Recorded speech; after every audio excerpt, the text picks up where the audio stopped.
Finally, let's talk about legacy. The Passover wasn't meant to be a one-off event. God intended it to be remembered, cherished, and passed down through generations.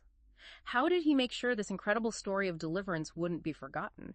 And what does that teach us about sharing our own faith? Well, the instructions are very clear, especially in Exodus 12 and 13. God commands them to teach this story diligently to their children and their children's children.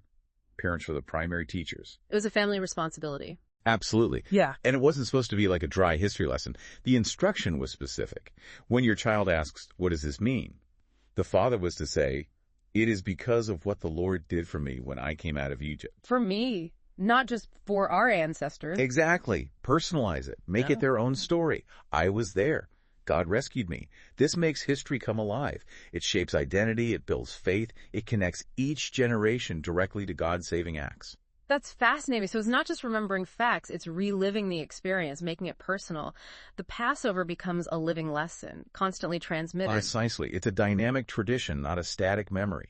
It keeps God's faithfulness and his power right at the forefront, generation after generation. Okay. And that really brings up a vital point for all believers, doesn't it? Psalm 135 says, we should declare God's mighty acts to the next generation. It's our job to pass it on. Yes. To make sure these profound lessons about God's deliverance, about the cost of sin, about the incredible sacrifice of Christ, continue to inspire people, draw them closer to Jesus. We can't just keep this amazing story to ourselves. We have to share it, make it relevant, make it personal. So thinking about your own life, your own circle, how can you help keep this powerful legacy alive? How can you share these truths about God's mighty acts in a way that resonates today? Wow, what an incredible journey through the Passover today. God's mighty deliverance, seeing Christ's sacrifice foreshadowed so clearly. It really is profound, isn't it? It just underscores God's amazing love, his justice, and his detailed plan for rescuing us. It really does. It's such a foundational story for our faith. It shows God's hand actively working throughout history, always pointing towards, always drawing people to Jesus Christ, our true Passover lamb. So as you listening, think back over this story, maybe mull this over.